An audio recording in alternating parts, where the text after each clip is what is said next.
Training harder is not the answer. I know some of you don't want to hear that, but if you've been showing up, pushing yourself, staying consistent, and you're still not where you thought you would be, harder is usually not the issue. You're not underworking, you're misaligned. And at this stage, it's not about more effort, it's about a better direction. Today, Mark and I will be getting into 3 problems with just the train hard approach, what to do instead. Welcome back to the Ready for More podcast, where we believe strength is for everybody. I'm Edie, joined by Coach Mark. All right, let's get into it. I'm here. I was telling you before, I'm in my boiler room gym. Mirrors everywhere. Mirrors everywhere. They're everywhere. All right, Mark. So let's start with this, because I think a lot of people listening right now, they had this exact moment where they think they're doing everything right on paper, showing up, working hard, not skipping a session, and yet something isn't clicking quite right. What do you think is actually going on here? There could be a few things going on. You could be doing too much of the same thing. And on its own, that can be kind of a deterrent over time, from your body adapting. There's also the lack of stimulation mentally. If you're not really in your session, if you're not giving it your all or giving it all your attention, progress is going to stall as well.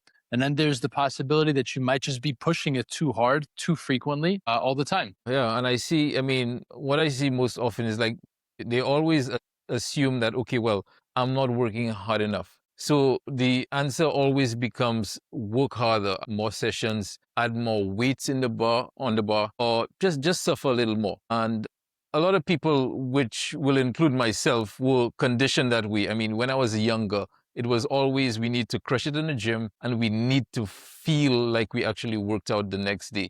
But what is really happening, your body doesn't really adapt during the workout. It adapts during recovery. So when you're at home, when you're feeding yourself, and then when you're sleeping, that is when your body actually recovers. So if you're constantly pushing to the edge and you never fully recovered, you're not building. That's like you were sleeping, you're trying to sleep and somebody's just constantly waking you up. I mean, you're going to wake up feeling awful, so you don't want to keep repeating that. Another way to look at it is like this. Let's say that you've got a bucket and, at full capacity, you're 100%.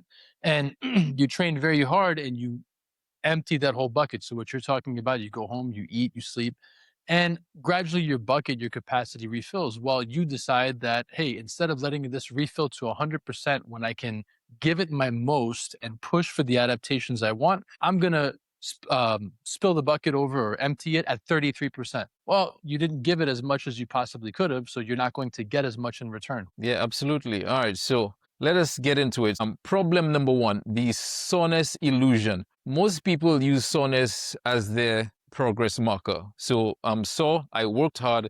If I'm not sore, I wasted my time. But soreness is just tissue damage. It tells you your body wasn't prepared for what you did. That's it. It's not a badge of honor. It's a signal you went beyond what you could absorb. Chasing soreness is not actually chasing damage. What do you think about that, Mark? I think if you're chasing soreness, you're chasing feedback. You're looking for some kind of external marker to tell you, hey, like you were just saying, you did a good job. But as you pointed out, it's just tissue damage. It could also be delayed onset muscle soreness. So if I don't back squat in 3 months, and then all of a sudden I start back squatting and I do moderate weight, I'm going to be sore the next day. It's a stimulus I haven't given my body in a long time. So as my body reacts to that, yes, I am sore the next day. But if my marker, for a heavy back squat was I sore? Well, that's going to dissipate over time as my body gets used to that stressor. So that becomes a unreliable point of feedback for, am I working hard or not? We're not saying soreness is not important. It is important to kind of give you some sort of feedback, okay, as to what sort of workout you did before. But when you're too sore, one of the problems is if you're training, say, Monday, Wednesday, Friday, you did a hard workout on Monday, Tuesday you saw, and Wednesday you still on a scale of 1 to 10, 10 being the most sore, you're still at an 8. You're not going to be performing at the intensity you want on the Wednesday as opposed to if you kind of dialed it back on the Monday, you recovered properly on Tuesday, so then you hit the session on Wednesday. So that's why we have to kind of moderate and not go all out. All right, so we're gonna get into problem number 2.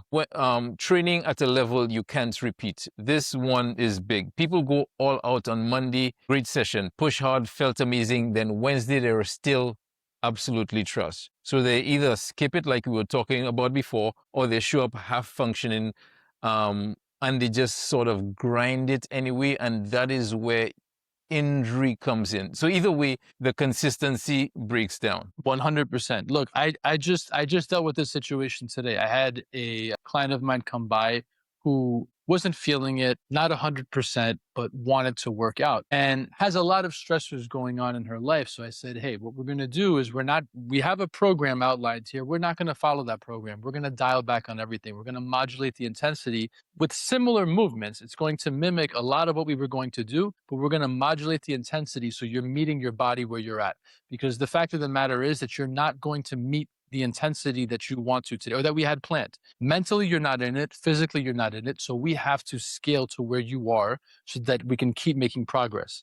If you're trying to do an 8 out of 10, 3, 4 times a week, to your point, it might be unsustainable and things break down. But if one day is an 8, another day is a 6, and even if one day is a 5, that 5 out of 10, you're still making progress. Do the movements, just scale to where you are so that you can keep training. Yeah, and that's where we come in as trainers to save our clients from themselves. Perfect example, on Monday, we were just doing a normal walkout, and I think he kind of tweaked something in his shoulder. And the plan was to do bench. So we did we did our dynamic warm up. Nothing in fancy. We did our pull aparts, and then we did one light set of bench. Okay, you could see him like touching his shoulder. He's not telling me anything because he doesn't want to seem weak. Just kidding. And so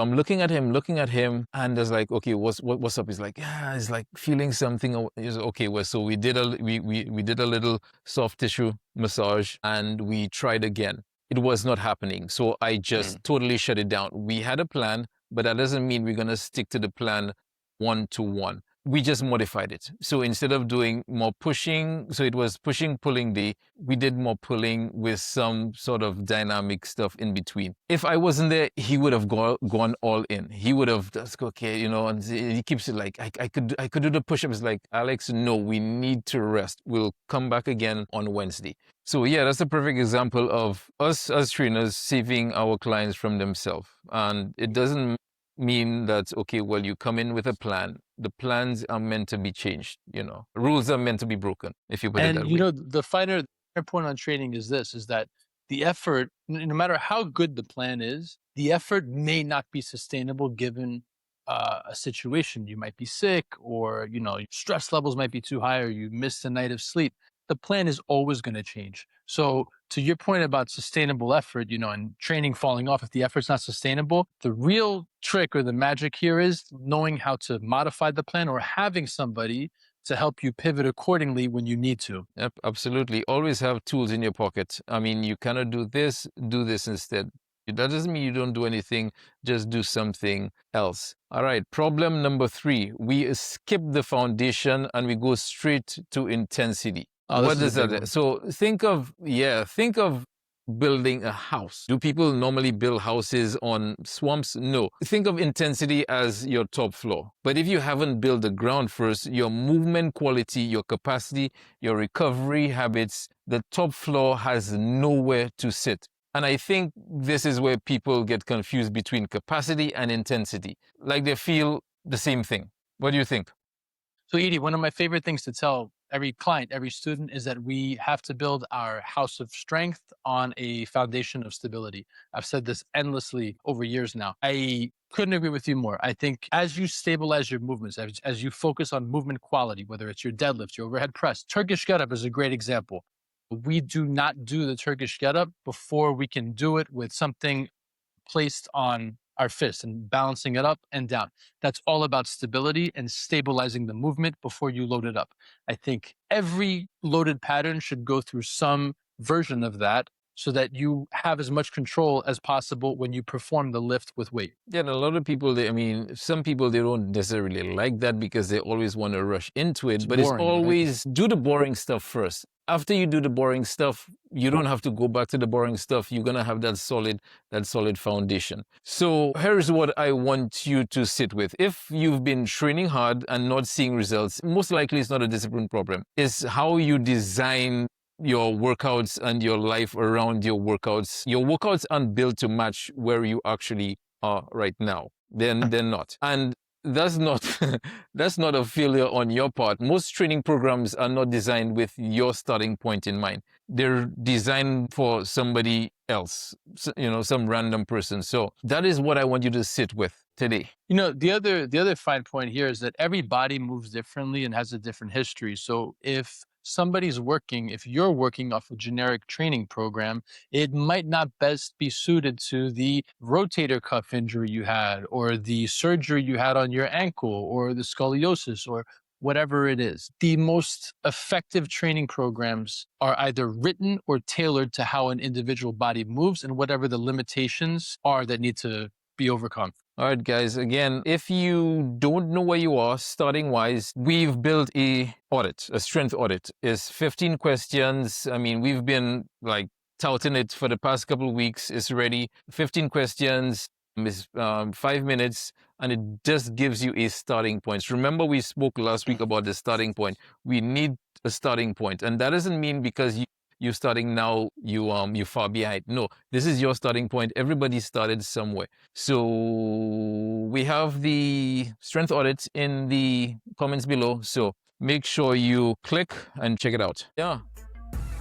All right, guys, if this landed with you, share it with one person or many people who you think needs to hear it. Not for us, but for them. All right, till we meet again, ready for more.